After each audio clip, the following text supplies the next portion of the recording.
Hello and welcome to the Truth from the Stand Deer Hunting Podcast. I'm your host, Clint Campbell, and you're listening to episode number 78, brought to you by Wicked Tree Gear.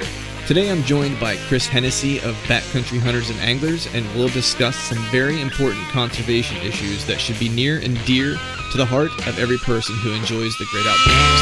So stay tuned.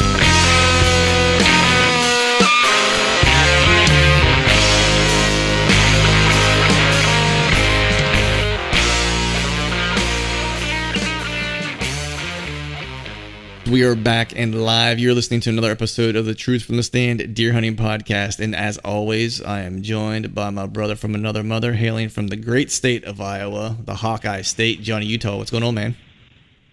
What is happening, player? Player. It's almost deer season, dude. I'm a little jealous, man. You're gonna be hopping in a tree stand here in at T-minus, how many days? Like, what is it? 4 days? 3 days? What is today? What is today? Today's Tuesday? Today's Tuesday. Yeah, Saturday. Saturday, I'll be September 1st. I'll be in a tree, man. Yeah, how does that feel, man? Tell me how does the other half live? the people who get to hunt that early in the year. Dude, I'm telling you, it's awesome. I was talking to a buddy of mine today, and I'm like, it doesn't really feel like the season's here. Yeah. Whenever you're so busy food plotting, and I still feel like I'm scouting and setting cameras and that kind of stuff, and scrapes haven't even started opening up, and it's like, oh, it's time to get in the tree. Yeah. So there's the nervous jitters, the night before the first hunt, where you're packing your stuff up and you're going, okay, what'd I forget? Yeah. So I hear that's going to happen. Yeah. There's always that, the first ascend into the first tree stand of the year, which is always like, for me, it's always a disaster. You know what I mean? Like, it's always like, it's like I make a couple runs, from setting a couple stands and trimming some trees and stuff like that, so it's like, it's not like I haven't done it, in a full calendar year necessarily. But that first run, especially, well, at least in the early part of the season, you're hunting evenings and stuff like that. So at least you're not doing it in the dark quite yet. But that first, climb in, it's like, you're like, have I ever done this before? Like, my God, should it take me this long to get into the tree? And like, you're a sweated mess, it's like, you're just dripping with sweat. And you're like, yeah, I'm pretty sure every deer within like a 5-mile radius smells me at this point. But, for sure. Yeah. Yeah, but so, dude, I know we've talked about it just a little bit, and like we've hit on it a couple different times, and I know you went and you did a little scouting. You, of course, did a little turkey hunting in this area, but where are you headed for this hunt? If for the folks out there that might not remember. Oh, I'm going to be heading to Bracken County, Kentucky. It's not at the uppermost peak. It's not right below Cincinnati when you cross the river, but it's kind of headed, east a little bit. There's a town called Maysville. That's a city. That's probably the biggest city around there. Mm-hmm. It's about 20 minutes away, but pretty hilly. I mean, there's some rolling hills, but then there's also some cavernous, big hollers and deep hollers and stuff like that. So it offers pretty good terrain, and you generally speaking, you got a lot of ridges to choose from. But this is definitely, alfalfa fescue country. Right. Not a lot of corn and beans, but this is definitely what I would refer to as big woods. Right. The type of woods where if you squat down low enough, you can see 100 yards. Right. Some of these, white oak bluffs and stuff. Right. I like that you referred to it as hollers. I already know what you're gonna say. Yeah, because it's like, well, only because you're a native son of Kentucky, right? And like the Kentucky West Virginia border is not too far away. And like West Virginia, I grew up not too far from West Virginia, in Pennsylvania. So there was a part of West Virginia, I think it was called Boiling Springs, if I'm not mistaken, you could get into from my hometown in probably like 40 minutes. Sure. That is like very much the vernacular that would be used in that area, like where they're hollers and not hollows. You know what I mean? Like, because that's kind of like what it's like. It's either a holla or a holler. So I like that you're keeping that appellation vernacular intact, even though you've moved to Iowa. It's like yeah, that's right. some things travel, man. The vernacular and the mullet travel. I'll tell you, it's like doesn't matter. The mullet, yeah. Nice. So I know you went down and you turkey hunted, right? You were down there, checking out the bird situation and did some scouting and stuff. So have you got and we'll do a follow-up podcast, you and I, just talking about our overall season goals and stuff like that as we get ready to kind of get into like the national, everyone's kind of jumping into the hunting season here in the next few weeks. But what do you have as far as, like, do you have a deer that you're after down there? Have you of course, I know you've been kind of monitoring with cameras and stuff like that. How's the talent look, for your hunt? Yeah. So it's interesting because, with early season deer, you know how sometimes it's pretty easy to get them on a pattern, or they're generally speaking, they're on a pattern, and people talk about, well, when they lose their velvet, then they go hard horn, and then there's a pattern shift, and they get erratic, and bachelor groups start splitting up, and for the most part, that's pretty true across the board. But when I lived there in Kentucky and I had more time to move cameras around, I could really kind of triangulate, and I might pattern, one particular buck that I decided I wanted to target. I did that in 13. I did that in 14. I did it in 15. But that was the last years that I hunted as a resident there. So now that I've moved away, it's a little bit tougher, but been working with the landowner and another guy that helps us out there, or helps him on the farm. I shouldn't say me. I'm just fortunate I get to hunt a few days a year. But they've been moving some cameras. I have one of my coverts down there, one of the cell cams, and that's been huge. That's been a huge asset because I'm 8 hours away. Right. And even to the extent of me being able to text him and say, hey, man, I'm down to 2% or 20% on batteries. Can you run and refresh my batteries for me? Right. That's been a huge asset in getting the intel. And we've moved the cameras around some. So getting back to your actual question, sorry about that. There's really 5 different bucks that I would love to shoot. Nice. They're good bucks. All of them appear to be 4 years or better. One of them is a 3-year-old, but he's a beautiful buck. Nice. And I get it. We want to chase mature deer. The whole goal of this hunt is to scout a property from 8 hours away, and with some use of some trail cams. Not a lot of trail cams, a couple. And it's not like I've been able to go down there and move them each week. I've only been able to move them once. But I want a velvet deer, damn it. You know what I mean? The whole time I lived in Kentucky, I wasn't able to harvest a velvet buck. And with this as part of the reasoning, it used to be the second Saturday of the month. Mm-hmm. In September is when the season started. And then they went to a first Saturday of the month. And back when it was in the second Saturday of the month, I want to say that was 2013. There was a buck on September 9th that I saw. He was full velvet. I just couldn't get a shot off on him. It was too thick. And then on September 11th, I did harvest the deer, and he was completely hard-horned. Now that I've moved away, the season has gone to this first Saturday of the month, and it's opening up sooner.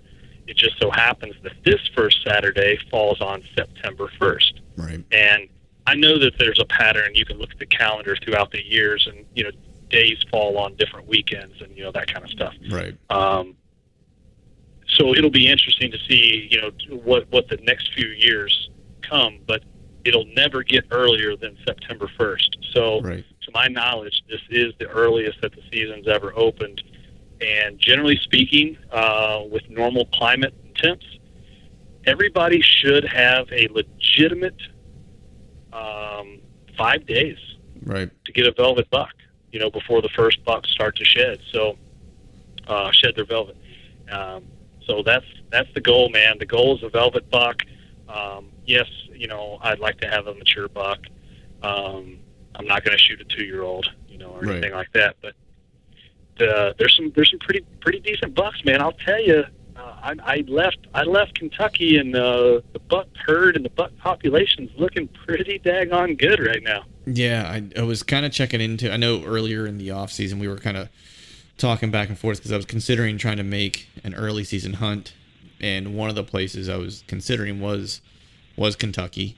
Just for that reason, because I was wanting to go try to get a velvet deer or a velvet buck. And all the stuff I was reading on the forums and stuff like that was kind of pointing toward that, where it seems like it's kind of on the maybe you'd call it a sleeper state, if maybe might be a way to frame it. I don't know that it would qualify or fall into like the typical big buck category of like, whenever people think of that, and it's, Iowa, Ohio, Illinois, places like that. I don't know, Kansas, I'm not sure where Kentucky would slot in, but everything I was kind of, hearing from guys that had boots on the ground said it was on the come up, man. So, I'm glad you got a couple deer down there to chase, man. And that's, this project or this hunt has a little bit more behind it too, right? Because you always film, but this has like a project that's kind of related to it, right?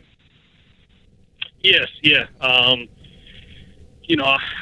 I've always had the idea, and I've always wanted to get a velvet buck.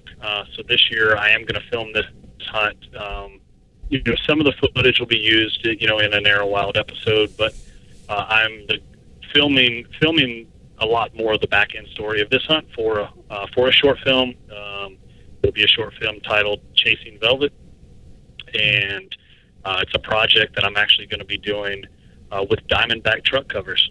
Nice. And so it's a company I've recently hooked up with and been doing some photos for, and they make a phenomenal product that's very useful. When you think of truck covers, it's not camo, it's not a bow, it's not arrows. Right. But I think every hunter stores some of their hunting gear in the back of the truck, right, that we don't want stolen. So they've come on board on this short film, and going to be using some of the new Sitka early season wear, and Sitka is going to building some content out of this hunt as well. So it's going to be a really, really cool project, man. Getting to work with some companies that I've got the utmost respect for, and this is my elk. You know what I mean? Right. This is my bighorn sheep. Yeah, for sure, man. It's I've always wanted to get a velvet buck myself. Hopefully, maybe one of these days I'll make it out to make that happen. You understand. It's a similar boat. It's like you only have so much time to take off to be able to travel, and you kind of have to pick and choose, what hunts you want to do to take the amount of time off to do it, and so forth. And for me, this year, a travel scenario just wasn't in the cards. Next year, it won't be in the cards because I'm going to be coming out to your neck of the woods for probably like 3 weeks, next fall. So that'll be my main trip. It's like I'll hunt PA, of course, but like I'm going to spend most of the fall in Iowa. So hopefully you got a place. Yeah. You got a place to crash. Even if it's off your path, you can use my house as base camp. At the least. For sure, man. I definitely plan to visit the Mulligans and come hang out at the compound, if you will. Man, I wish I had more. Yeah. I wish I had more exciting stuff going on in my world, man. My world right now is just really kind of sitting and waiting. You know what I mean? It's like I got the food plots in; those are done. Actually, my dad just visited it last week, and it's only been in the ground 2 weeks, and like the entire thing's greened up. So the old Wicked Green's going strong in that bad boy. So I got some really timely rain. I probably got like 3 straight days of just like a steady drizzle right after I planted, like nonstop. Where it was almost like we were perfect. Yeah, where it was almost like it was like we were living in Seattle, for like, a handful of days afterwards. It was just like overcast, not too hot, constantly drizzly and rainy. You grabbed the flannel shirt, tied it around your waist. I totally did, man. Put on like a chain drive wallet, pierced my nose, got weird, painted my fingernails. It's hilarious, shit, man. Yeah. Started hanging out at coffee shops and like. Yeah, exactly. Yeah, it's stealing the internet. Like Eddie Vedder, come on. Yeah, exactly. I did that. The rain dance worked. The grunge rain dance worked, and I got what I needed. And now it's just getting That's like awesome. Africa hot right now, which isn't terrible because it's still. Oh my gosh. Yeah, so it's stupid hot right now, which is timely because got plenty of the rain, and now it's like I'm getting the heat. So I feel like the plot is going to be in good shape for this fall. And then I did do a camera check, one decent buck on camera on that property, and then I did head to Ohio, and we can dive more into like some of these things, when we get into our episode that we'll record later, talking about what our plans are for the year and stuff. But the Ohio scout went well. I saw some sign that I needed to see in the area that I'm going to be hunting, which is awesome, which I'm excited about. Hung a camera, so hopefully I'll get some good intel when I get back there. Probably try to do something in October, an earlier season hunt, and head back there, of course, for the rut. And then other than that, man, I just scouted a swamp piece that I just got access to through a conservancy group. It's a small parcel, like 23 acres, and I hit that this past weekend. Just got access last week, and did a quick scout through. It's really a doe management kind of deal in the suburbs. There was some buck sign in there that was historical, nothing brand new, nothing from last year, but the historical sign, it looked like at some point there had been some hammers kind of roaming through there, but it's all tore up with trails and stuff like that. So for me, that's kind of a freezer filler kind of hunt, that I can kind of do, and it's only like 25 minutes from my house. So that's kind of the plan there. And that's kind of what I've been up to, man. So it's like I'm just kind of finalizing the last few things and just kind of waiting now. It's the waiting game for me, but it'll be here before you know it. I think the 15th is the eastern part of the state's opener in two of the WMUs that I hunt. So almost here, waiting. Oh, okay. Yeah. But that's about it. Yeah, Go ahead. Yeah, and that's been, this year, I've mentioned it before, we didn't get a lot of rain in my area, which is so weird because you can go 10 minutes west of me and they're like, man, my food plots are dying out because we had too much rain. And then you go 5 minutes south of me and they're like, man, this is the best my plots have ever looked. But in my area, it's so spotty along the river. We just kept missing all these fronts and we weren't getting rain. One of my big soybean plots did really well, but it's 15 minutes away from me. Mm-hmm. Everything right around me, my home property and my lease, my beans didn't do anything. So I had to switch over and everything became a fall.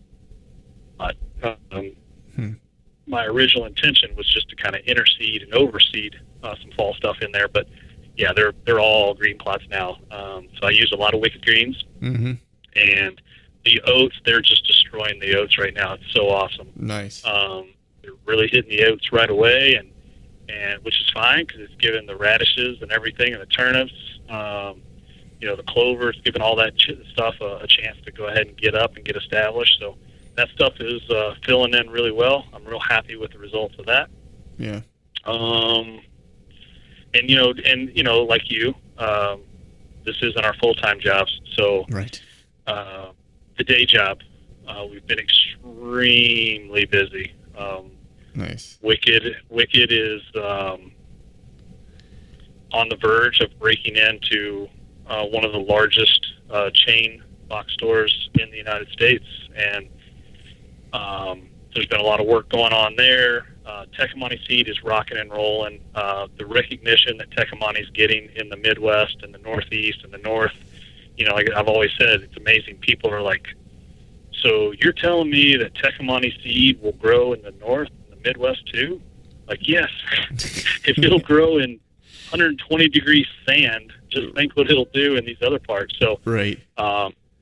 We've got a lot of phenomenal dealers and farm and fleet, feed stores that are picking up the line up in the North and Midwest, and it's flying off the shelves. I mean, Wicked Nice. Greens, we will sell out of Wicked Greens this year, and it's a brand new product for this year. So Nice. that's encouraging.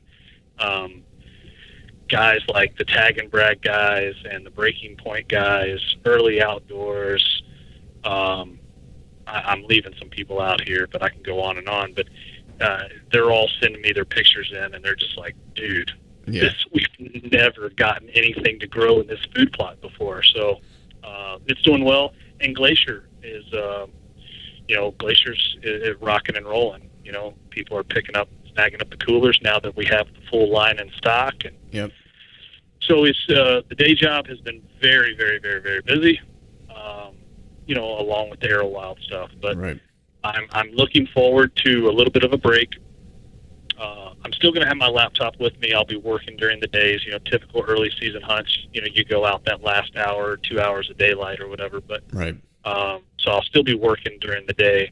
But just knowing that I'm going to be in a tree stand, it's got me smiling year to year, baby. Yeah, exactly, man. You can tolerate it a little bit easier when you know whenever you're done, you're gonna be sitting in in a tree stand. It does get a lot easier. It's funny that you mentioned guys saying, mentioning that they had challenges growing stuff in certain plots that they had planted in the past, and that the Tecomate stuff is working really well. Because I had this similar situation in this plot last year where I did plant just like a small little, like a couple strips along the edge of the timber line of this particular plot, and so I was really kind of curious to see what was going to happen this year, and I'm having kind of the same results. Where last year I didn't get much of anything to grow in this particular area, and now this year it's doing what it exactly what you hope it would do. Which is cool. And my implementation was, man, it was pretty DIY, man. It's like I sprayed the field off and burned it off, and then I had an ATV with like one of those little groundhog discs, which isn't like, it does the job, but it wasn't like it was like a clean, completely perfect, seed bed that you see, on a production farm or anything like that. There was plenty of, dead grass that was still there and stuff like that. And I was just like, I'm just going to end up using that as thatch, and it'll hold moisture, and, hopefully I get some good seed contact, put the seed on the ground, and then went the old DIY method, man. I didn't have a cultipacker, but I did find an old box spring from a mattress that someone had thrown out along the road, and so I grabbed that and hooked it up to the back of the floor. That was yours back in your rocker days. Yeah, I did. When you were playing that heavy metal and stuff, that was your old mattress. Yeah, doing the back of the van. Exactly. Yeah, so I pulled that out of the van and put it to good use.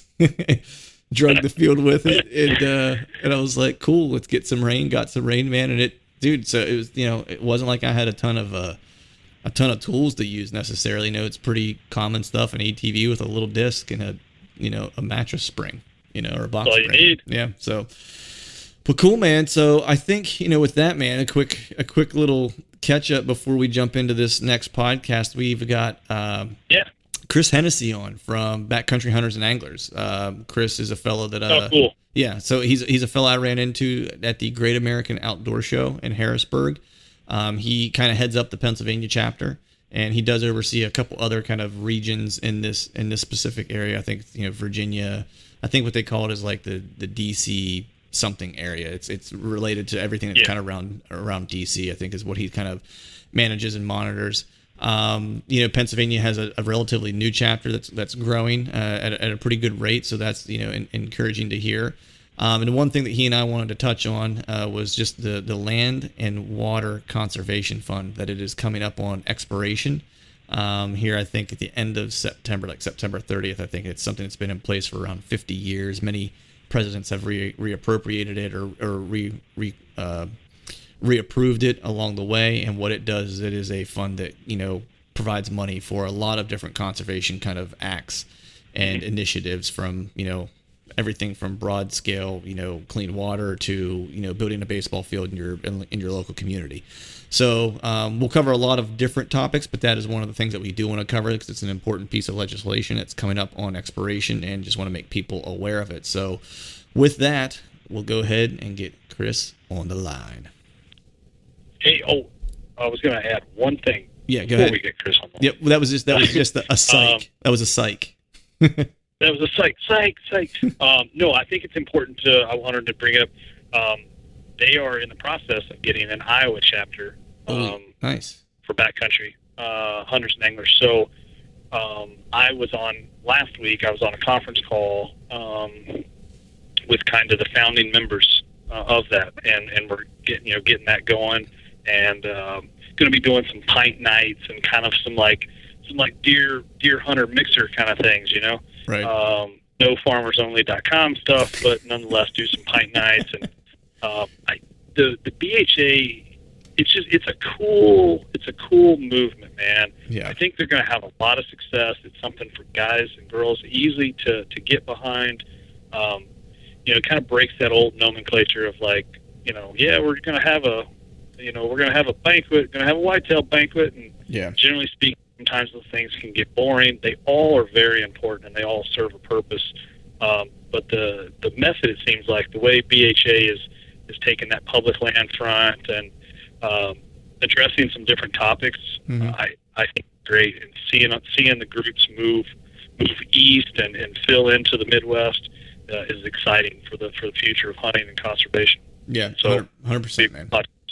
And that's killer that Iowa's getting in the mix, and Pennsylvania was a place that had a chapter for a little while, and they, spent some time building the structure of it. And it's really been in the past year that it's really kind of taken off. And the one thing, I think that's interesting is that, you have these local chapters, but people seem within this group to be very kind of tuned in to what is happening in other places and within other chapters. Yep, that's probably the word I was looking for. Yeah, and which is really really cool. They're unique in that regard, and it's also full of people, who are hunters and non-hunters. You know what I mean? Which is really cool. Kind of helping to bridge the gap between those groups. And there was a fellow that showed up at my house. Chris had some stuff that he needed. One of the folks in this area that does some stuff with BHA, he asked if he could drop some stuff off my house, and so this guy could pick it up. So he came over after work to pick up whatever the box was that was left here. And it was kind of funny because I would walk out and I met him and I said hello. And I was like, yeah, he left the box around the corner here. And we got to talking a little bit. He's like, I've never met you before. He's like, but I knew the voice because he listens to the podcast, which was cool to meet someone who listens to the show. And then we got to talking a little bit, and he's a new hunter. Last year was his first year hunting, which is super cool. So it's not only is it doing stuff great for conservation from the clean water, like the words, they're hard today, the legislative perspective, but it's also introducing people, to hunting in different ways that may have not been introduced before. So that's all important work that they're doing. So with that, not a psych, we're going to go ahead and get Chris on the line. Not a psych this time. It's the real deal. It's really happening. BHA podcast. Here he is. Hey gang, quickly before we get Chris on the line, I want to take a quick second to talk about our partners that continue to help us make this podcast possible. We are, of course, brought to you by Wicked Tree Gear, the longest lasting, fastest cutting, toughest tree trimming equipment you have ever used. Simply put, the toughest saws on earth. How tough are they? Tough enough to come with a lifetime warranty. And right now, when you visit wickedtreegear.com, use the promo code TRUTH at checkout, you'll get a 20% discount on your Wicked purchase. I actually just had a buddy reach out to me recently. We were talking about a pole saw versus a hand saw. He was looking for a kind of a combination piece, and the Ultralight is that. The Ultralight is a kick-ass pole saw, but the head also comes off to where you can detach it, and it can act as a hand saw because it's kind of a 2-in-1, which really kind of fit the bill that he was looking for as a super mobile kind of public land guy. He's looking to kind of stretch the dollar and get the most bang for his buck. So that was getting the job done for him. We're of course also brought to you by Exodus Outdoor Gear. The Trek camera comes in at $145. It has a same proprietary shell design as the Lift Series camera, save 5-year warranty and unmatched customer service, photo, video, time lapse, and hybrid modes. It also has a very simple single line backlit LED display, and you get about 20,000 images on one set of lithium batteries. If you'd like to learn more about Exodus trail cameras, check them out at ExodusOutdoorGear.com. And if you like what you see, save yourself $20 and use the promo code TRUTH at checkout. We're also brought to you by Tecumseh Seed. I'm getting ready to go back and check my food plots, or I will have checked my food plots by the time that you all hear this. And the first photo that I got of them from my dad, things are looking pretty good. So don't delay. There's a little bit more time left. If you haven't got your fall plots put in the ground, make sure you check out Tecumseh.com and use the product selector tool to have them help you pick the right seed for your food plots. Use the promo code TRUTH at checkout and save yourself 20%. We're also brought to you by Glacier Coolers, simply the world's finest. Whether you're hunting, camping, or fishing, you'll enjoy smarter design, stronger construction, and superior insulation of Glacier Coolers. Visit them at glaciercoolers.com. And now, without further ado, without another psych, let's talk to Chris. All right, welcome back to another episode of the Truth from the Stand Deer Hunting Podcast. And today I'm joined by my buddy Chris. I'm going to say your last name. Make sure I get it right. Hennessy. Correct. Just like the drink. Exactly. Just like the hip hop R&B drink. So no R&B hip hop show here today. But Chris is from BHA, and we struck up a conversation originally at the Great American Outdoor Show in Harrisburg. I stopped by the booth. That was where we had our first original run-in. But you've been kind of hopping, man. I know you're doing a Marriott tour here lately. So how you doing, man? How you been? I'm doing good. Yeah, I'm getting around. Spent the last 3 nights in 3 different Marriotts on a tour of the East Coast, hitting a bunch of different BHA events and conservation events. So yeah, keeping busy moving around. Right. I'll get home tomorrow though. There's a lot worse things to be busy doing, I think. Yeah, you know, for sure. So for those folks out there listening that may have not run into you at the BHA or at the Great American Outdoor Show or any of the events that you've been to, if you wouldn't mind, just give us a little bit of background about you, where you're from, what you do professionally, and then, of course, what you're doing with BHA and so forth. Okay, great. Yeah, my name's Chris Hennessy. I'm the regional manager for Backcountry Hunters and Anglers. Myself and the rest of the Eastern team, I'll call them. We work for BHA, handling things east of the Mississippi. We have a whole team based out of Missoula, Montana, and other places as well. We have 30. Our next hire will be 31 staff. Wow. So yeah, it's getting big. Yeah, that's quite a team, man. Yep. But about me, I grew up probably about 10 miles from here. Oh, really? In Flourtown, Pennsylvania. Okay. I actually just got piece of swamp ground, access to a piece of swamp ground up in that area. Yeah. This past week, yeah. Okay. So yeah, suburban Philadelphia, basically a mile from the city limits where I grew up. Not a lot of hunting there, but my dad was a deer hunter who did that typical Pennsylvania thing where he would take a week off work and go upstate to a camp with a bunch of guys every year, and that was how I learned that hunting was a thing, because it wasn't a thing that we did around home because it was too urban. I did fish around home though a lot as a kid. It was a thing I could do. So right. Yeah, fishing's pretty big around here, man. Especially because you're not too far away from like the open water either, so you get a little bit of both. You know what I mean? It's like I have a good buddy who's a big fly fisherman. Like that's the thing that he's really into. I don't know that he does any open water, but it seems like the fishing thing is a little bit bigger around here, especially from where I'm from in central PA. Yep. Zero water. Some lake water, Lake Raystown. Yep. Is one that you could go get on. My dad had a boat out there for a while. But yeah, it seems like fishing's kind of a thing around here more so than I've been used to growing up. Yeah, fishing's done nothing but get better since the 60s or the 70s around here, because the water's cleaner. Really? Than it used to be. Yeah, the rivers and streams are cleaner than they used to be.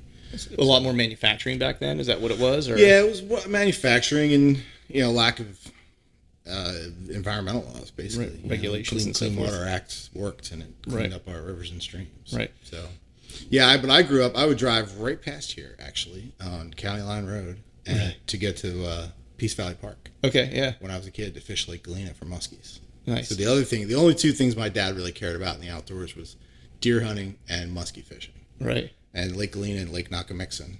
Yep. Were 2 of the places that we fished for muskies. So yeah, familiar with this area a little bit. And nice.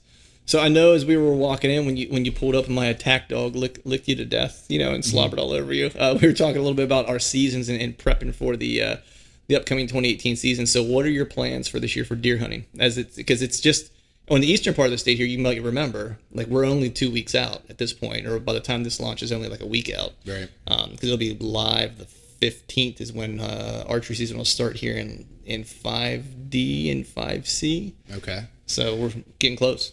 Yeah, well, I'll have to wait another couple weeks after that because I'm in 4D. Yeah. Where I live in State College now, so the dead center of the state.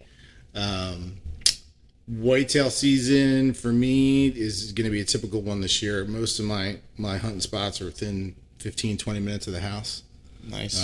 All public land. I have some private land that I'm allowed to hunt, but I just walk across it to get to public. It's right. Really, it's too, got it for access. Yeah, there's not anything living on it. Right. So, yeah, but that's it. Do some whitetail hunting. I'll get my son out. He's 11, just turned 11 Thursday. Nice. He's been in the stand every year for the last 3 years. He's never pulled the trigger.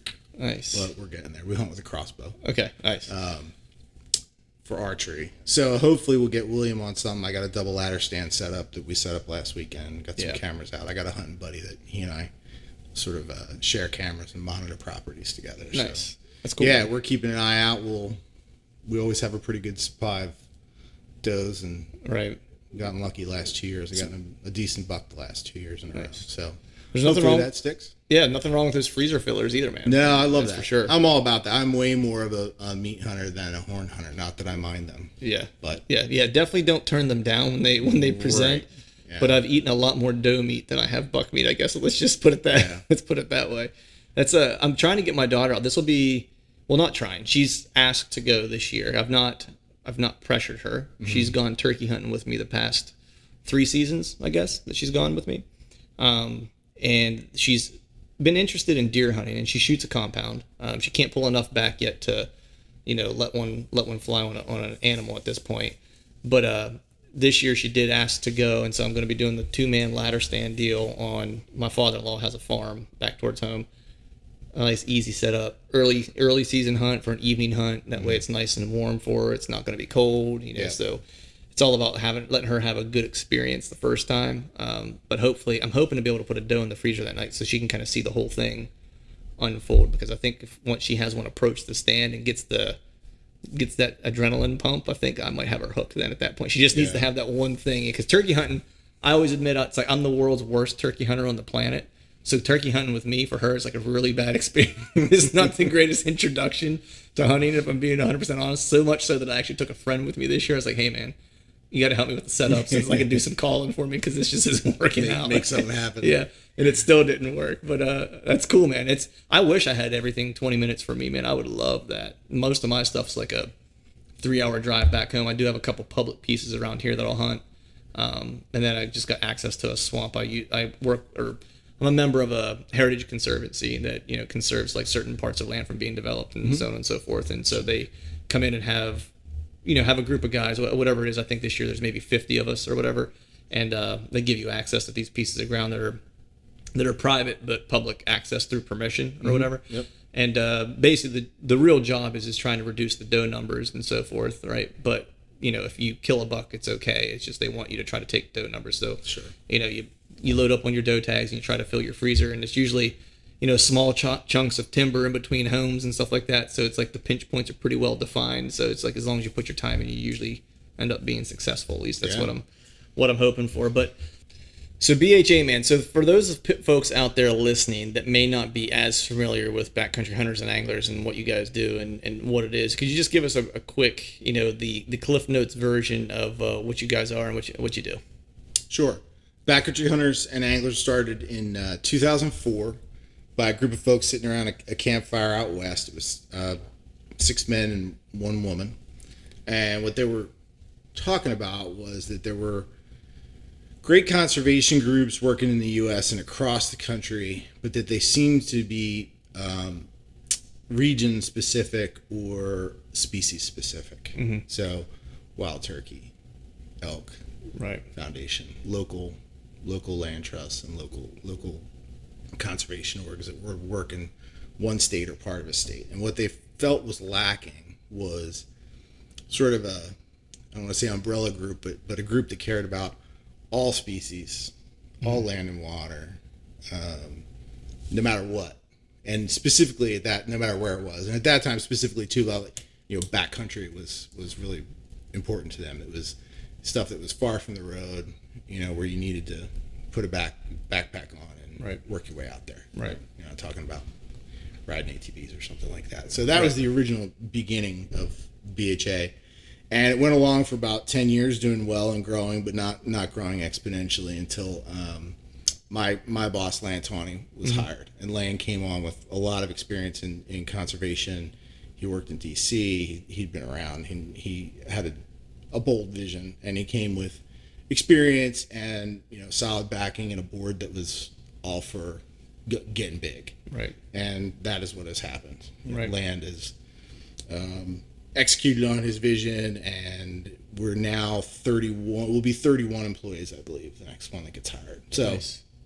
And it's gone from Rocky Mountain West and Washington and Oregon to almost all of the U.S. We've got a few spots we're filling in. Mm-hmm. I'm working on starting a New Jersey chapter right now. Mm-hmm. West Virginia's probably coming up next. Nice. A few spots in the Midwest some other folks are working on, and we're working on Canada. We've got 2 chapters in provinces in Canada, and we're working on a bunch more. So it's a North American concern. It's not just a U.S.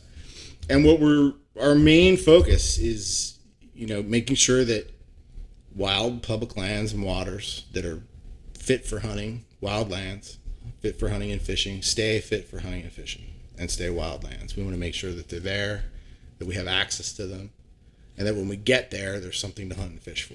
Right. So, preserving, protecting, however you want to put it, wild places, and then, wildlife we see as another thing that we work on to make sure that the wildlife are taken care of. And another sort of plank that we work on is fair chase, which is a little trickier because that's got a morality piece in there, which is hard to legislate, but or to put a set of rules on. But we do think about it, right? And some things in there clearly we know where we stand, because it's sort of where all real sportsmen stand, right? But so that's the other piece, and we're growing like crazy. We're close to, if not at 24,000 members now. Nice. Pennsylvania is well over 700. It was 400. I mean, and that's brand new too. Well, I'll say its fervor is brand new. Maybe it might be a better way to put it, because I know that there were some folks who were kind of designated. When I looked maybe 2 years ago or whatever, that there was a structure. Yep. Maybe shall we say it was in place, right? And I know that I had reached out a couple times just saying, hey, I'd love if there was like an event here, somewhere close by Philadelphia, that I could go to. It'd be awesome. And they said that they were working on it. And then soon thereafter, I heard your name. I mean, I think you may have even actually responded to one of my emails. And then we met at the Great American Outdoor Show, like I'd mentioned. It seems like since the new leadership kind of came in from the Pennsylvania perspective, like it seems like it has just grown gangbusters, man. Yeah. So kudos to you for thanks. you and your team for doing the good work, man, doing the good deeds, if you will. Yeah, I appreciate that. And you're right. It took some staff, and I'm the staff. Right. Not that someone else couldn't have done it, but right. And a lot of great volunteers. The Pennsylvania board and the current Pennsylvania board and the guys that preceded them, all share in that success that we've had. Yeah. I mean, it took a few years to just get the basics down, and there really wasn't much in the event category. They were working on figuring out what this new thing was. And but when I came on here in Pennsylvania, the first thing I did was get a solid group of 13 board members in place, and they all volunteered. No one put a gun to any of their heads, and all of them, all but one, are still with us. Nice. So, and then we're almost a year in now, and they're doing fantastic. Led by Nate Frank as chairman, and those guys are just doing great. So. Yeah, it's a good group of folks. I mean, I got to meet a few folks whenever I was at the outdoor show. There were some folks at the booth there.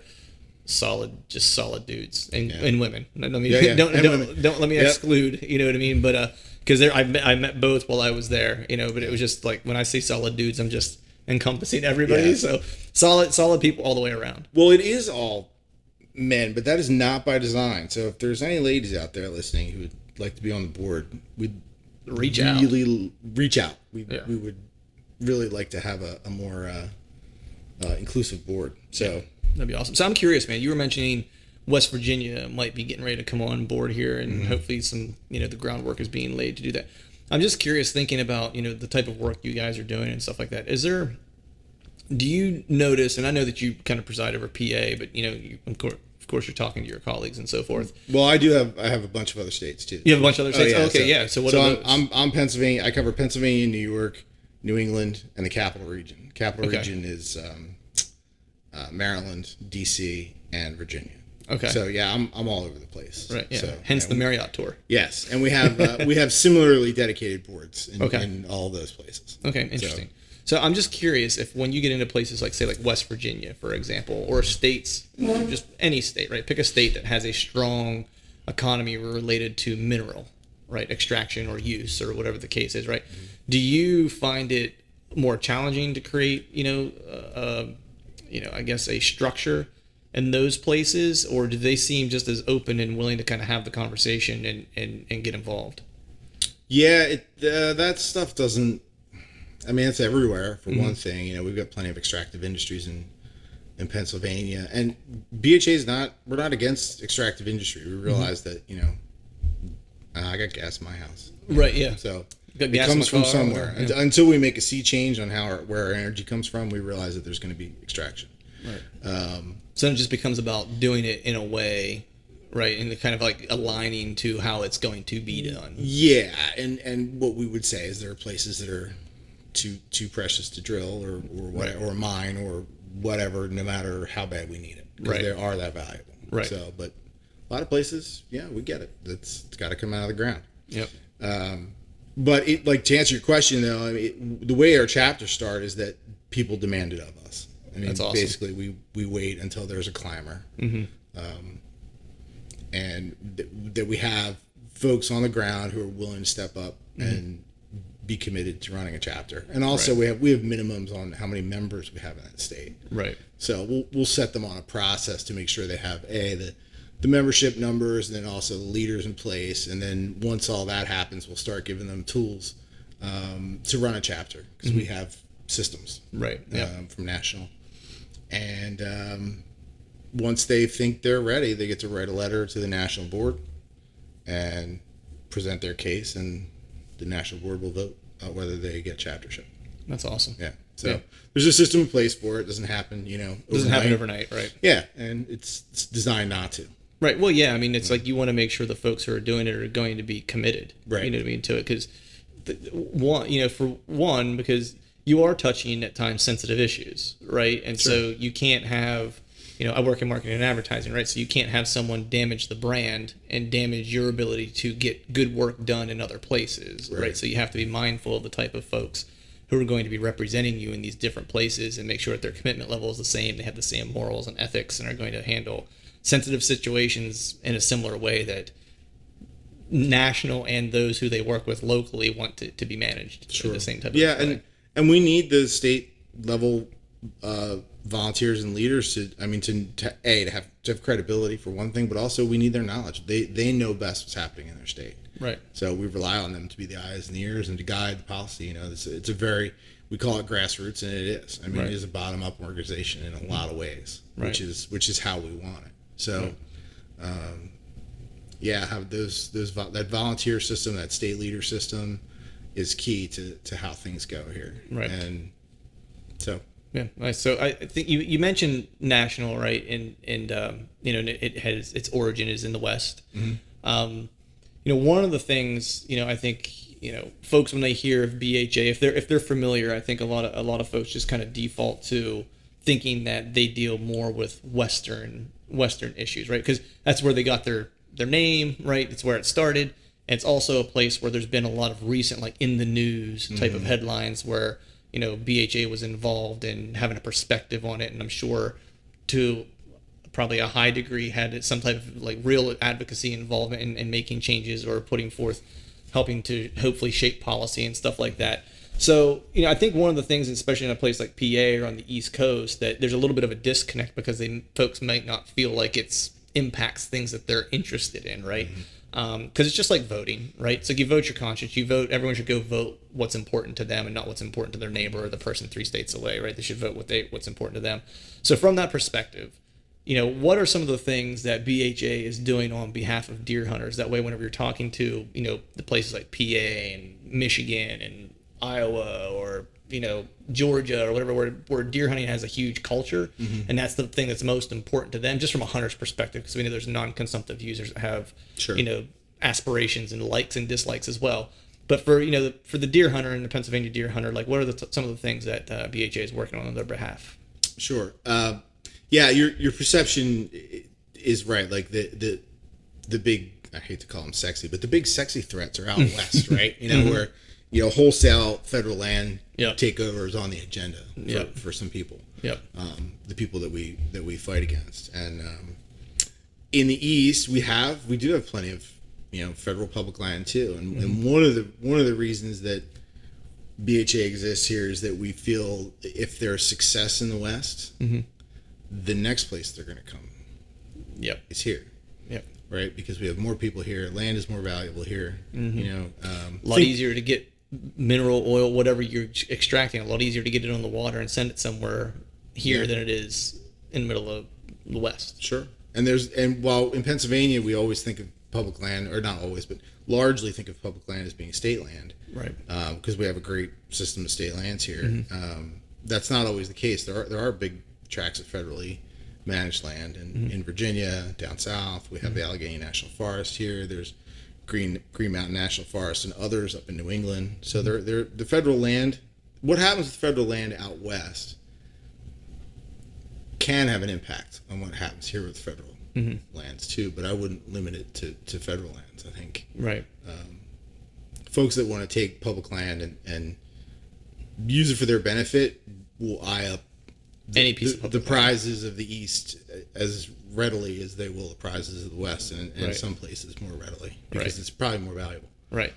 And because there's so much out west, it's probably, and I'm just making assumptions here and hypothesizing, but because it is less expensive, right? It's like, no one's going to notice if we lop off this 100,000 acres. You know what I mean? It's like, because in the grand scheme, like the 100,000 acres is like, if someone decides like, let's take an acre of this piece of state ground here and let's go ahead and sell it off. You know what I mean? It's like, so you have to think about the scale of it too. Sure. Right. And then if they are able to do that there, and what you're kind of saying is like, it sets a precedent.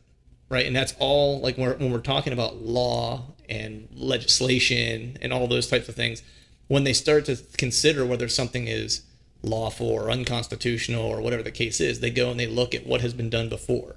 Right. Is there a precedent set for this action? And what was that action? Right. So exactly what you're saying. It's like, so they say this 100,000 over here is okay. Well, then they come to PA or wherever on the East Coast and try to do the same thing. They go back and they look and say, well, we allowed it here, so we really can't not allow it here if the circumstances are similar or the same. Right. Right. Which makes it that much more important. Yeah, and like all that is, that we don't want to paint a doomsday scenario, but I mean that's what we worry about, Right. that kind of stuff. Yeah. And in Pennsylvania, to more precisely answer your question, like what do we bring from Pennsylvania? Sunday hunting is one of our biggest advocacy initiative here right now, and I know you want to talk about that. But, Yeah.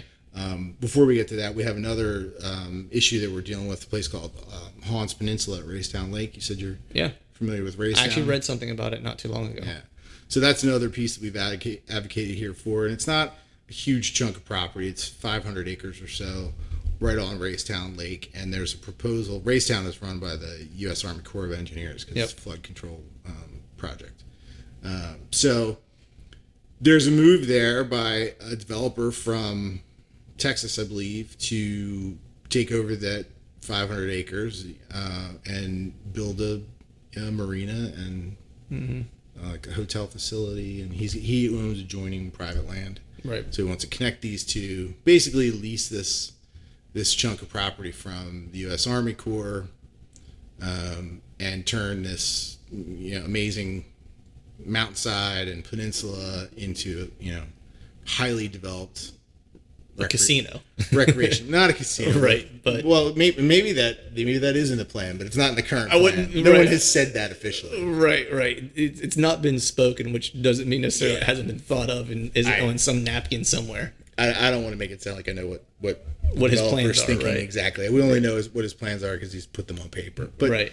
yeah, so that's a big move, and that is prime hunting and fishing land, and there's plenty of folks who hunt whitetails there, Right. and there's a lot of bears there, and Yeah. there's grouse, and there's a lot of rattlesnakes and black snakes, and I know because I took my kids down there. 'Cause if I wanted to talk about this place, I wanted to see it. I had actually never been there, Right. So I took my wife and kids down there on Father's Day and we went for a hike. Nice. And it's snaky. It's snaky. Yeah, it's pretty snaky. Yeah. So, It sounds like a place I might need to avoid because snakes and I just. oh, you don't I like can't- snakes? Man, Yeah. there are two things in this world that scare the bejesus out of me. One of them being snakes. The other one, spiders. Okay. So it's very classic. Yeah, I feel you on the spiders. Snakes, I like snakes. Yeah, I can't do them. Yeah. So anyway, it is a wonderful piece of property. It has a lot of like real rare ecological values that have been sort of enumerated in a number of biological reports. It's not. I mean, I don't want to say that any chunk of forest is just chunk of forest, but Right. there's some rare plant communities there. There's some other things. We focus mainly on sportsman's access issues, so I'll kind of stick to that. But it is also just a special place that you don't Right. want to put under the shovel. Put the Right. shovel to. So That is an issue we've worked on. There's a great local group out there fighting against that, and we've helped them a little bit. I think you know, we're not going to say that we're leading the charge, this, but right. yeah, we've gotten our members involved in some letter writing and making comments to the U.S. Army Corps and doing what we can with our voices to say, prefer that this stay the way it is. Right. So we'll see what happens with that. But that's one example. Other places up and down the East Coast, similar issues. In New England, there's a lot of gas lines proposed to come down from Canada, and sometimes the easiest place to get those put through is on public land, because you don't have to fight individual people. Right. Property owners Just don't one really care, government, right? Yeah. So they made a lot of comments to the regulatory bodies up there about those types of projects, and we also just sort of keep an eye on general sportsmen's fishing and hunting issues. Right. So if they think, we stick to our public access, wildlife issues, fair chase. We don't move too far out of our buckets of where we like to be. We sort of stick to our knitting. There we won't go too far afield, but we do get involved in other things too. So right. So you have a focus where you can be effective, right? Because if we stick to what we know. Right. But at the same time, it sounds as though if someone reaches out and says, "Hey, we need some help with this," and it's in the periphery of something that the BHA believes in and is attached to the core values, it sounds like you guys are also willing to kind of lend a hand if a hand is needed and requested, and it makes sense. Sure. Right. Like hunter recruitment, retention, reactivation, like making sure there's more hunters in the future. That's definitely something that we're interested in. So out of curiosity, do you do anything with, across different organizations, like partnership with, the QDMA or anything like that, to do specific things like that? Because I know you guys are working on that, and I know that that's in their 5-year plan is to do those same things. So do you guys find at times common ground and things to kind of work on together for the better good? We do, yeah. We have. I don't think we've worked directly with QDMA in Pennsylvania or this far east yet. There's some collaborative stuff going on in the Midwest, Great Lakes region with QDMA. We're fans of QDMA folks. They're good folks too. They have a little slightly different focus, but we consider them to be friends. Right. We are working kind of quietly to get a little more organized in Pennsylvania with other sportsmen's groups and outdoor groups, so that we know what each other's working on a little bit, and we can find not places, duplicating efforts necessarily, and then also where you can support one another and find places where there's overlap. Right. And that kind of coordination is not being really done. Right. I'll give credit where credit's due. Trout Unlimited is leading that charge. Okay. But we're believers in it, and we're taking part, so that's a good thing. Cool. No real concrete stuff's come out of that yet. We're still in discussion and planning stages, but the impetus for that was the feeling that somehow in the last 15 or 20 years, those groups, and maybe even sportsmen in general, have sort of lost a bit of their mojo when it comes to politics and being able to get our elected officials to lend an ear. Right. There was a lot to do in the 60s, 70s, 80s. Right. There weren't turkeys everywhere. Right. There weren't deer Yep. everywhere. And I know there's not deer everywhere. Right. Guys, in certain parts of PA where you don't have enough deer. I know. I wasn't. Right. I hear you. But yeah, whitetails are back. Turkeys are back. We've got fishers and bears and coyotes living in places that they weren't when I was a kid. Right. So a lot of good things have happened, and we sort of what I think and what others have said too is that sportsmen in general have gotten a little comfy. Right. Because things have been good. You know. Trout fishing's been pretty good. You can always go catch a bass somewhere. Right. It's all.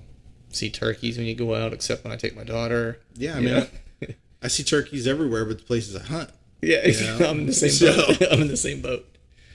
So yeah, we feel like maybe we've been coasting a little bit, and it's time to get our voice back and work together to have a little bit more influence and have people listen to us when we have an issue. Yeah. So I'm always curious where that type of, or where that complacency comes from, right? Because whenever you meet hunters, by and large, like I'm just thinking of like the group of friends that I have, and just people in my family, like they are the furthest thing from like complacent and or lazy or unmotivated or any one of those adjectives you could use to describe a person who doesn't have any gumption or get up and go, right?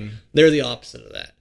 And it just strikes me as odd that's an issue with this group necessarily. You know what I mean? Like I don't know where it comes from. I don't know like how to put my finger on like what's the thing. Part of it I feel like is just like there's so much divisiveness maybe within the hunting community, where there's, you know, everyone, I don't want to say jealousy isn't the right word, but everyone wants what the other guy or other girl has, as opposed to just enjoying the experience that's being afforded by the outdoors, as opposed to what deer do you have hanging on the wall, or what buck did you name and get pictures of this year and it's your deer. You know what I mean? Like to me, it's like that's where it starts to get lost a little bit. And like if I had to put my finger on something, and I don't know if that's it, but if I were to guess, it's like it's those things that started to kind of separate people from going, we're not all in this together any longer. I'm in it for X, Y, and Z versus the experience. What do you think? Yeah, I think that's part of it. Because our dollar's still good. Yeah, that's true. You know? Yeah, I think that if I mean, Americans work on problems that affect them, right? It's something that's like really banging on your door. Yeah. Because otherwise, we're all busy working and raising families and doing things. Yeah. You know, there's plenty to occupy your mind and your time and your hands with, right? So I think if it's not really beating on your door, we tend to be like, oh, it's okay. Right. You know? Yeah. But that's why this Western, you know, lands transfer thing is so in our face. Right. Because it's one of those times where it's like, hey, this is not okay. Right. Here's the thing that we really need to address this, or it's going to address us. Yeah, it's going to be beating on your door soon enough Yeah. if we don't do something about it. Right. And I think the other thing is that people don't know how to engage in the real process anymore. That's interesting. Like it feels like you can go and rant on Facebook and you're good. And you fulfilled your obligation. Right. Like you're right. Like you did something. Yep. And you haven't done nothing. No. Probably except make someone angry at you. Actually, made it worse. Yeah. Probably. And what we all need to do is get together and not be mad at someone because the rifle, the weapon, or the weapon of choice, or how they hunt, or you got to let that stuff go, and just be glad that we have amazing resources to hunt, fish, and everybody try and get along. Right. Not only that, but like think about, you know, and this I think is the important piece, is like evaluate honestly. Like, so I'll give an example or a story. So, you know, I like to think that I do as much as I can for hunting and, you know, recruitment and stuff like that, because it's important. I mean, I take my daughter every year and I introduce her to hunting, but it was like I started thinking about, you know, the fact that recruiting an adult hunter is more impactful immediately. It's a very good short-term strategy. The youth is the long-term strategy, right? It's the long-term play.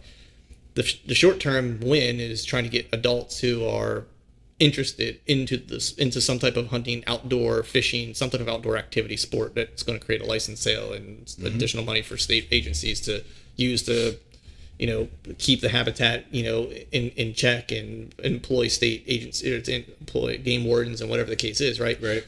So I had to take a long, hard look at myself and say, am I doing as much as I can? And my answer was no. I could try to recruit an adult hunter, right?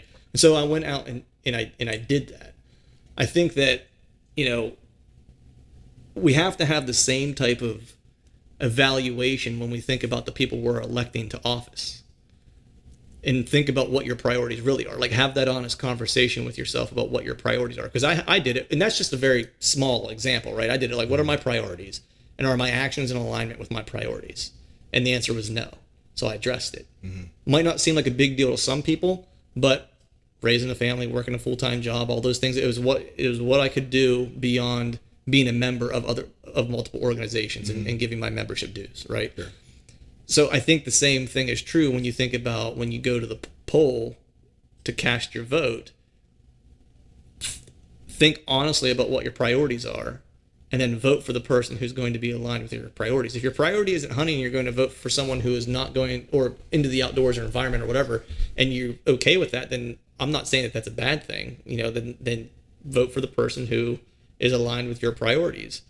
But if your priorities are hunting, fishing, protection of the outdoors and wild places and stuff like that, like, just don't vote for the person who's going to vehemently kind of fly the flag in the face of that, right? Because you're not voting your priority at that point, right? It's like, and then you stand and say, I'm for all these things, and yet my actions say something different, right? Because that's the one place you can have an impact. Sure. If you do nothing else, that's the one place you can have an impact. Yeah, it does matter. I think another thing that you can do when it comes to the political system is maybe picking putting your vote where it counts for the things you care about is important. But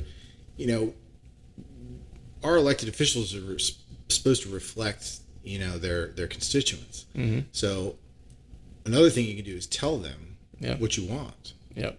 And tell them often, and no matter what party they're from, whether they're from your party or another party, if you're an independent, whatever, if they're elected to represent you, they still represent you, and you can tell them how you feel. Right. That you want them to take action on this issue. Yep.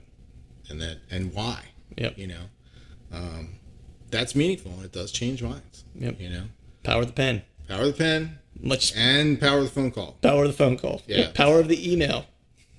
Phone call is best. Phone call's best. Outgoing in the office is best. Right. But yeah, a phone call is real good. Nice.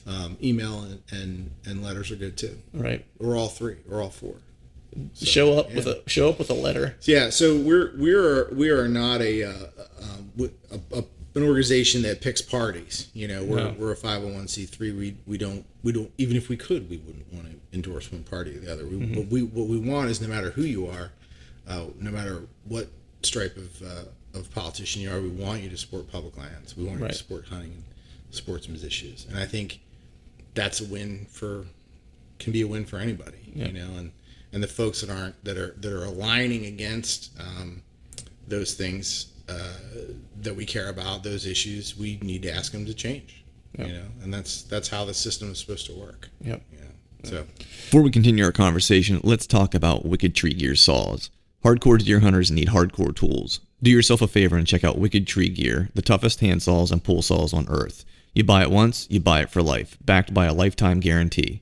Right now, if you use the promo code TRUTH, you'll save 20% on your next purchase with free ground shipping. So head over to wickedtreegear.com and get a saw that's tough enough to work as hard as you hunt. So I want to shift gears here, because I know the one thing when we traded some emails back and forth, we talked a little bit about and I'm going to butcher this, so I'm going to actually read it so I don't get it incorrect. It is the Land and Water Conservation Fund, right? Yep. I got that right. You got it. So it's funny that you emailed me, because my wife had just sent me, because my wife and I, we talk about conservation, in the evenings and stuff like that. When we're sitting around, we'll talk just about anything, like current events and stuff like that. And, often because I have a podcast and do this, it's like conservation is usually often a topic that we discuss. And I forget where I was at. I think I was at work, and she sent me a text of an article that she read from a woman who is from King of Prussia, Pennsylvania. She's a former, I want to say she was in the Navy, and was active duty for a bunch of years, and spent, however many years on a naval vessel at sea. And then wrote an awesome article, I think it was in the Philly Inquirer, I want to say, about the Land and Water Conservation Fund and its importance. It was, I didn't know until I read that, and until you and I shared an email back and forth, that was something that was actually coming up. And I feel like I know more than maybe the average person. Mm-hmm. I'm not as plugged in as a lot of people, I'm sure. But I like to think it's like, I would hopefully find that out before my wife does, but she found out before I did. And then I did some looking and reading about it, and understanding like exactly what it is, where it comes from, how it's funded, and those types of things. I wanted to get educated on it. But before we jump into some of the details and stuff like that, if you wouldn't mind just, giving an explanation of what's going on with it, and what does it do, and then we'll kind of peel the onion from there. Okay. Yeah, sure. So Land and Water Conservation Fund is we call it LWCF for short because it's a mouthful. It is a mouthful. Yeah, it started. It was an act of Congress in 1964, bipartisan support, and what it did then and does now is it takes royalties from offshore drilling, primarily the Gulf of Mexico, and takes $900 million a year is paid into that fund by the oil companies. And that $900 million is supposed to be used for conservation projects, access, outdoor recreation, either creating new opportunities or building up existing ones. So that was a deal that was struck. These oil companies wanted to drill in public water. It was, resource owned by people of the United States, and the deal was, okay, you can do that, but we need something in return. Right. And they gladly paid $900 million because if you know anything about oil offshore, Little money made. yeah, they make a few bucks. Yeah. So they're Just a doing few. they're doing all right. So Right. anyhow, fast forward, I think the original law was for 30 years. I might get some of this wrong because I'm not a scholar on this, but 30 years, and then it expired, needed to be reauthorized, which it was, but only for 3 years. And then I believe Congress reauthorized it again for another 3. And I believe, if I'm right, we're at the end of that. Right. 'Cause it's a total of like 50 years that it's been authorized, like in total, like however many times it was reauthorized. I might be missing one authorization in there. There were a couple presidents who authorized or who were part of pushing this through. Yeah, and it's Congress that has to reauthorize it. So, and reauthorization doesn't mean that it's going to go away necessarily. They could still be funded. So there's two pieces: the authorization, which says this is going to be something that we do going forward for this many years, Right. and then there's the funding of it through the annual budgeting process. So they could still, even if it's not reauthorized, they could still budget for it and put money towards it and still have it going. There's lots of programs that don't get reauthorized that still get funded. Right. But we want full reauthorization. Of course. The other issue with it is that while $900 million is paid into the fund every year, not all $900 million makes it to the intended purpose. Right. Because that wasn't written into the original law. So in years when the conservation community gets 450 or 500 million, we feel lucky because Congress does what it will with the other half. Right. So what we're asking for at this time, it will expire September 30th. Yep. What we really want is full reauthorization and full funding. So we want $900 million for hopefully for a really long time if we can get that. The tea leaves in Washington don't say that we're going to get that because it's not a particularly friendly time right now, but we're still going to work on it and we're still going to ask for it. We're going to see what we can get. And so that's sort of the state. That's where it came from. And you hit on one of the problems with land and water conservation funds, like probably the most important funding mechanism for outdoor rec in the United States, but nobody knows it exists because it has been like silently and well doing its job, for 50 years. And now all of a sudden it's this big important thing that might go away. Right. Because we don't pay attention to all those little things. So, right. Yeah. And then just for the folks out there listening, it's like this thing, like, and I did just a little bit of reading because I wanted to, one, because it's important, and two, I wanted to learn about it. It's kind of interesting. So anyone out there who's not aware of what this is and so forth, just Google it, and there's a ton of information about it. It funds a lot of things that I didn't think about. You know what I mean? That, because one of the things I think that we talk about as conservationists is like, yes, many hunters are conservationists by nature, right? It's like we have an interest in the wild places remaining wild for our utilization. And if we just want to go watch it, right, doesn't mean we have to harvest anything. Same thing with fishermen. The one place, though, that we start to lose people's interest is when we, start going into that non-consumptive kind of route because they don't, I won't say not all of them, but a lot of them maybe don't have the same type of connection that we do to the outdoors, right? And I'm not talking about the non-consumptives who are like hikers and campers and stuff like that because they're having similar experiences just differently. I'm talking about those folks who like nature, but really never want to spend a day in it. You know what I mean? Yeah. Like don't like it's got bugs. I'm not into bugs. You know, it's probably gonna get cold. Not into the cold. You know, Yeah. so. But the people for whom overlooks were created, right on the side of the highway. yeah, where you- exactly. Yeah. That's a great way to put it. The overlookers, man. Yeah. The overlookers. You know, for those folks, you know, this may not seem like a big deal to them, but they might benefit from it just as much. Not just from like being able to go to the outdoors and like enjoy nature and stuff like that, but like parks in people's small communities, little league fields are built. Places like Valley Forge, which is close to here, the battlefield, are funded by this. a by this lot of group. historical things. Yeah. The thing, like, you know, you want to, you know, and that's a battlefield, so that's some patriotism there. But like more recent things, like the place where the plane went down right outside of Pittsburgh during 9/11, that is funded by this group, right? So there's a lot of things that I think people would feel really strongly about. Like if you would go to any American and say, we're going to stop funding the battlefield at Gettysburg and just let it grow up and not do anything with it, and we're just going to stop giving money to it so people can't watch it anymore and take care of it, or the 9/11 crash site or any one of those things, like you would be drugged through the street if you made that suggestion, right? It's just, I think sometimes we have a problem contextualizing these things, like in what they, like in the meaningful way that they should be. You know what I mean? It's like most people, if you say, yeah, we're not going to fund this swamp over here that no one does anything but 3 guys that go hunt it every year because they like being bit by mosquitoes. You know what I Right. mean? It's like, well, I Yeah. don't really need that anyway. Yeah, these are You not know? obscure places. Right, exactly.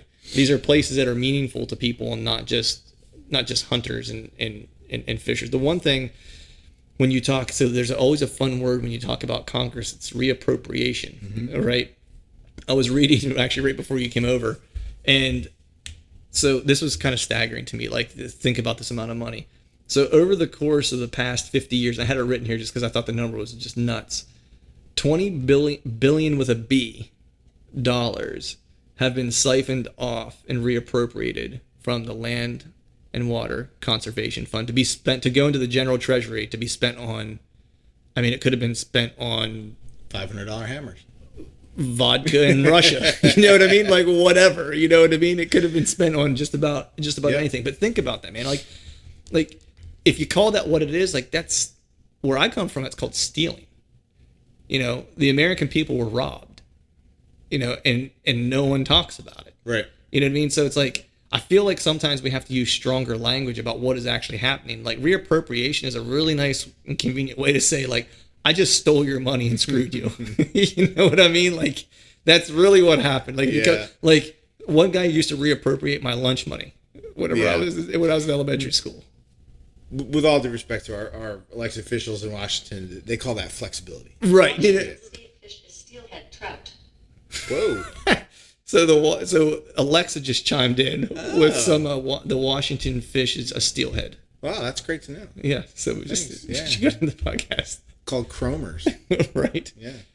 Yeah, and the numbers are interesting. I'll throw some numbers at you too, since you got numbers. $315 million is the amount of LWCF funds that Pennsylvania has received That's awesome. over the course. And you know, this money, it doesn't go to any one entity. You know, Yep. the feds collect it, and then there's an application process that states Yep. use to get it. So they don't just throw it around. Right. You know, the states that get this money to use, you know, for places like Gettysburg, or well, that's probably a federal National Park Service thing, Right. but say Hickory Run State Park, which is a place I know that has benefited from Land and Water Conservation Fund. Someone in the state DCNR applied for grants Right. through LWCF and proved their point, you know, proved their case that they had money, that, you know, a project that was worthy of it. And Right. so that's how it doesn't just get thrown about. Is it possible too that some places or states or entities or whatever the process is, that money that's being reappropriated has possibly just not been earmarked or asked for because the paperwork wasn't filled out or they didn't, you know, request it or whatever the case might be? Not to my knowledge. Not to your knowledge? No. Okay. I'm just curious. Because it's the amount that gets appropriated to the fund, to Land and Water Conservation Fund, is set by Congress Right. annually. So, Right. yeah. So that is zero taxpayer dollar. Oh, so that happens prior to. Yes. That happens prior to the grant requests. As Got far it. as I know. Got it. Yeah, Okay. it's an annual cycle. Yeah. So yeah, there's, I mean, in every state you could find these stories. There, from what I'm told, there's not a county in the United States that doesn't have an LWCF project, and that could be, like you said, inner city ball fields, pools, rural pools, urban pools. Places where kids learn to swim. Like really important fundamental stuff. Like things you'll take with you for life. Yeah. Places where kids learn to fish. Yeah. Learn to hunt. Places that are close to their house. Maybe not the greatest place to fish and hunt. Like, I grew up fishing the Wissahickon Creek. Right. Not a great, awesome place to fish, really. But I learned how to fish there. So sometimes it makes you better. Yeah, and a lot of those things were funded with LWCF money, or boat ramps is another one.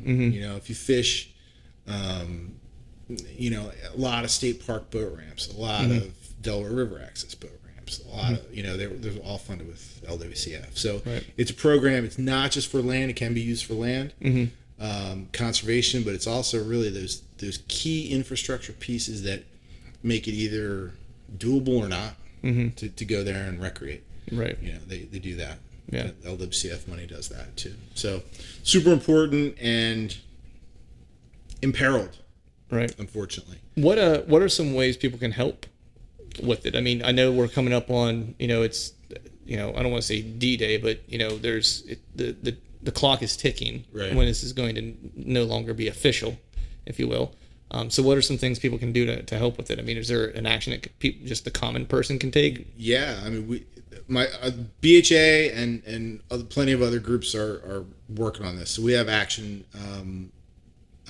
pages on our website, as do plenty of our partners and similar organizations. You can go and in a couple of clicks, it will pull up a letter that you can change, make it yours. You can add to it, or send it verbatim, and then type in your zip code, and it will send it directly to your reps in Washington. It knows where you are, and it will do. It's literally less than 30 seconds to send an email to your U.S. senators and U.S. reps.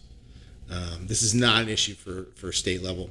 Right. This is federal. Yep. So you want to send a letter. Pick up the phone is even better. If you can pick up the phone and call your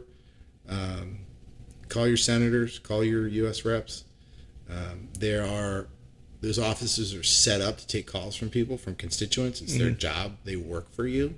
They work for us. You're not bothering anyone. Right. They want to know what you think. Yep.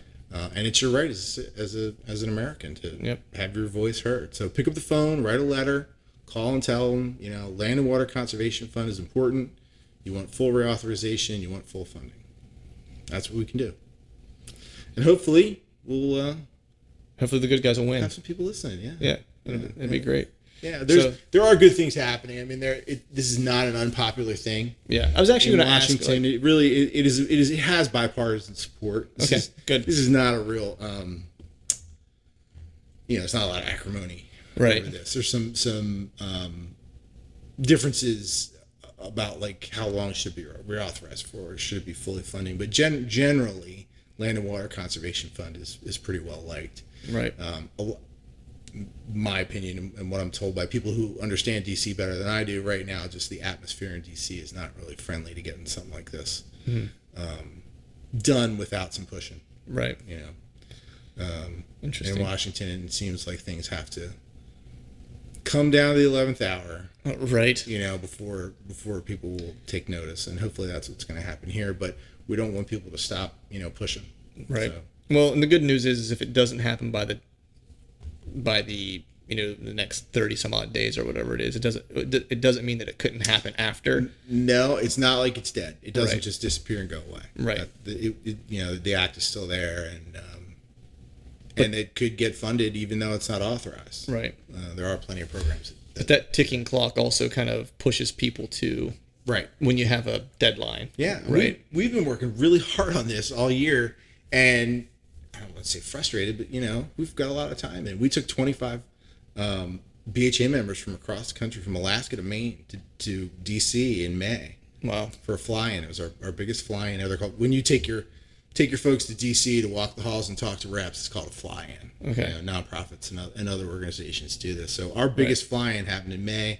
Nate Frank, the chair from PA, was there, and about 20 other BHA members and leaders from all over the U.S. We brought them all into D.C. We had meetings and got organized, and then we went out and stomped the halls and talked to representatives from all over the place, and senators and congressmen. So this is something it's been our main priority on the national advocacy scene for the whole year. So now we're coming down to the wire. Yeah, and looks like we're gonna have to keep digging in, duking out even after that. Which is, right. You know, we'd rather move on to other things. Right. Right. But we'll keep at it as we have to. So. Right. So we've been doing on here for just about an hour rolling, and I want to be sensitive to your time. I know you got to get back to that sweet Marriott. Oh yeah. You know, kick your feet up to Marriott. So I'll have two more questions or two more things, and then we'll call it. But so I'm just curious, man. You know, I know that this is the thing you guys are really kind of digging in on, and this has been your main focus. But you know, I know you guys also are kind of always monitoring what's happening just in general. You know, what are some things that people should just be kind of thinking about in the back of their mind for the future? Like, are there any things coming up that, you know, specifically for this podcast, hunters or just people who enjoy the outdoors should kind of have in the back of their mind, or know that something this is coming and should be mindful and aware of it? On the policy front, yeah, there's a good thing coming out in the pike called RAWA, Restoring America's Wildlife Act. Cool. Which could be a great thing for anyone who cares about wildlife, whether you like, you know, songbirds at your feeder or big bucks in your food plots, in your cornfield. Right. That's coming up next, and we're looking at it and reading into it. It's a thing that exists in DC. It's the work of a lot of people across the country who work in conservation that have pulled this idea together, and it's sort of a big project, a big push to help things that are in trouble, wildlife in trouble. That's cool. And fund our wildlife science at the state level. That's cool. US. So that's a good one that's coming. You can find that online too. It's called RAWA, RAWA, or Restore America's Wildlife Act. That's it's cool. Floating around. It hasn't. It's not official yet. So just so I understand it, so it would be a fund then that states could then manage those dollars how they need to for their state, whatever's the most pressing thing that they need to kind of take care of from a wildlife management perspective. Yeah, similar to LWCF, this would be a grant pool of money that states would apply to grants for grants from, and that's awesome. It would fund individual states' work, you know, so that the money comes from the federal level. And again, it's there's no tax money involved. This is another. The money would come from oil and gas exploration in other places, which is, you know, no one wants to hike taxes, right? Ever, right? So, there's no taxpayer money involved, and it would fund flow from the feds down to fund what's important in states, you know, because we feel wildlife management is best done at the local level. Right. People in the states know what they're doing, and they know what their priorities are. So, yeah. That's awesome, man. So that's a big one. There's something you said earlier. I think is something that all of us should be doing too, which is trying to introduce others. Yeah. You know. Yeah. If you're buying your license fee, you're buying your licenses and your tags, you're not contributing. Right. You're just giving yourself the experience. Right. At the very minimum, everyone who cares about the outdoors and future of wild places and the hunting and fishing, we should have memberships to BHA or TRCP or Trout Unlimited or any of those great groups. You know, not just, I mean, I would love it if it's us. Right. But you know, any of them. You know, and it's $25 a year. Yep. I always say for that, an entry level membership, and you can do more. You know, and lots of people do. But that's your minimum. Yeah. You know, beyond that, take somebody hunting. Yeah. You know, do what you can to be an ambassador for hunting and fishing. Yes. You know, trailhead diplomacy. Yeah. You know, don't be a jerk. Don't scare people. Yeah. With your camo and your bow. You know, have people over for a game meal. 100%. You know, I did that last year. I had non-hunters over for southern fried squirrel wings and mallard duck and pulled venison. I bet they loved it. They did. The squirrel wings were the first thing to go. Yep. You know, it tastes just like chicken. Yeah, it's better than chicken. Yeah. So yeah, that kind of stuff's important. You know, I mean, you know, don't be proud of being a hunter, but be inclusive, be respectful. You know, 100%, man. Put on your best face for your sport. Yeah, 100%. It's like, I look at it like this, man. Whenever I talk to someone about hunting that's not a hunter, I look at it as going to church, right? It's like, put on the Sunday best. I'm doing everything I can, not lying to them. I'm not even shading the truth with them. I answer their questions honestly, but I do it respectfully in a way that can be consumed by someone who isn't a hunter, right? Right. It's, I had some friends over for a game meal. It was maybe one of the first times, I shouldn't say one of the first times. Well, actually, yeah, it was probably one of the first times where I did something and the light went off where I was like, oh, I can actually change people's minds with this. You know what I mean? It was a similar thing. It was some folks that were at a bus stop. I wrote an article about it for QDMA. They ran it, and I talked to them at the bus stop for probably a year and a half about me hunting. First, they were squeamish and didn't like it. It was I was a quote unquote bus mom. You know what I mean? I've been a bus mom for years. Yeah. So it was me and a bunch of ladies, and one of them we kind of became friends. I became friends with her husband, and she wasn't really all that into hunting, and which was fine, and to each their own. Not everyone has to be into it. Just want them to respect it, and understand it maybe a little bit was my hope. And I would tell her about hunting and Anna shooting her bow and stuff like that. And as we started talking about it, she got a little less and less standoffish about it. And then what I recognized was that she had a different image in her mind of what a hunter was, and it wasn't me when we first met. You know what I mean? Because her questions were all about like, so you eat it? And I was like, yeah, I eat it. And she was like, do you clean it yourself? I'm like, yeah, I clean it, process it, butcher it, do it all myself. And her question was like, why? And, for me, it was like, I'm into healthy living and working out and stuff like that. I was like, but more than anything, I was like, I feel like if I'm going to take the life of the animal, like I need to process it entirely as just my way of paying my respects to the animal, knowing how it's all being consumed and used and using every last piece of it. And that to her was like different, right? Not what she had in mind of as a hunter, like prior to that. We invited them over eventually. They became a little bit more accepting of it, and I invited them over to cook them a venison dish, and they loved it. And they asked to have some to take home. Yeah, and that's I great. shared some with them. And that was the story. And that was just like, I was like, there, anybody can do that. Just invite your neighbor over, cook them a meal, and make sure when people are asking you about hunting that you talk about it the right way. I think it's so important. I mean, if you do nothing else and just do that, you'd be surprised how big of an impact you could have, But, yeah, I agree. But so one last question here before I let you go. And this, I always like to end with this one with everyone I have on. I always like to get a hunting story from the folks I have on. So this could be a memorable story of a harvest. It could be a memorable story of a near miss. It could be just a camp story of like a time where you didn't even go out and hunt and you just sat at camp and kicked some back and played cards. You know what I mean? Like whatever the case is, give me your favorite and most memorable hunting story.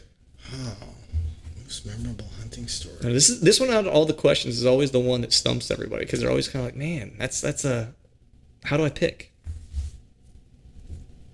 Yeah, well, I think I got one. So I have not hunted waterfowl in probably 20 years. I think. Oh, wow. And it was the last day of duck season where I live in State College last year, and it had been really cold for a long time, and I've been thinking about getting out, and a lot of ducks need to land on open water, and it had been really cold for a while, and there was not a lot of open water, and I was thinking that, and we have spring-fed creeks near us that never freeze. I think there's got to be ducks there. Has to be.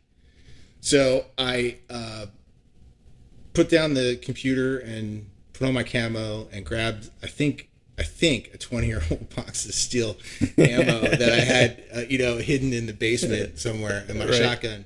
And I went to nearby Spring Creek, places, it was okay to hunt. And I hadn't even loaded my gun, and I busted a bunch of mallards off the river. And I didn't get a shot at those because it just wasn't even thinking it was going to go that well. Right. I've never been much of a waterfowler anyway. Right. I've been a few times, but it's not like it's my thing. Right. So I loaded up the gun and went down on a bend in the river and just hung out there thinking, ducks flying up this river are going to fly over me because they're not going to go with the bend, and I'm going to have a nice shot right here. And 5 minutes later, a whole bunch of mallards came up, and I got the last one with one shot, and it fell about 15 feet from where I was standing, stone dead. And I had neoprene waders on because I was sure I was going to have to go in the frigid water, but I didn't even have to because he dropped on the land. Nice. And I was like, I'm done. Yeah. I unloaded the gun, I grabbed the duck, and I went home. And I'm going to end on a high note. I'm not going to stand here the rest of the day and freeze and It'd be miserable. Yeah. And so I think my takeaway from that was you got to get out. Yeah. You know, you can't shoot ducks sitting at home doing emails. Yep. Which is what I was doing. Yep. So you got to get out there. And that's why I like that story, because I was this close to not going because work was so important that day. And, you know, I don't even remember what I was working on. It couldn't have been that important. You know, my duck hunting story is way more important than whatever I was working on. Work will be there when you get back. Yeah. So get out there, get after it. It's the only way to have good stories. That's right, man. And adventure awaits if you do. Yeah, exactly. Yeah. Awesome, man. I appreciate it, brother. Thanks for coming on, man. All right. Thank you. Yeah, you bet. It's been great. All right, folks, that is a wrap for today's show. I'd like to thank Chris for joining. Be sure to visit Backcountry Hunters and Anglers website and become a member if you have not already done so. It's a great organization and can always use additional support. Also, you want to make sure to be on the lookout for any of your individual state chapters that are holding events. These are really cool. You know, they hold pint nights and stuff like that. So it's a great place to meet some like-minded folks who are into, you know, hunting, fishing, the outdoors, camping, backpacking, you name it, they're into it. If you're into the outdoors, you definitely want to be part of this group. I'll, of course, place all the links to the website and so forth in the blog post show notes as well, so you can easily find it. We, of course, like to thank all of you who continue to listen to John and I and our guests kind of talk about hunting, you know, outdoors, conservation, all these things. We really do appreciate you spending some time with us. And if you haven't yet, please head over to iTunes and leave us a 5-star rating, and be sure to subscribe to the podcast so we can deliver each and every episode of the podcast directly to your mobile devices. And if you do those couple things for us, we'd be super appreciative of that. And before we shut this thing down, we need to give a big shout out to our partners that continue to help us make this podcast possible. Wicked Tree Gear, Exodus Outdoor Gear, Trophy Ridge, Ozonics, Obsession Bows, Tecumseh Seed, Glacier Coolers, Ramcat Broadheads, Trophy Taker Rests, and Dead Downwind. And until next time, we'll see y'all.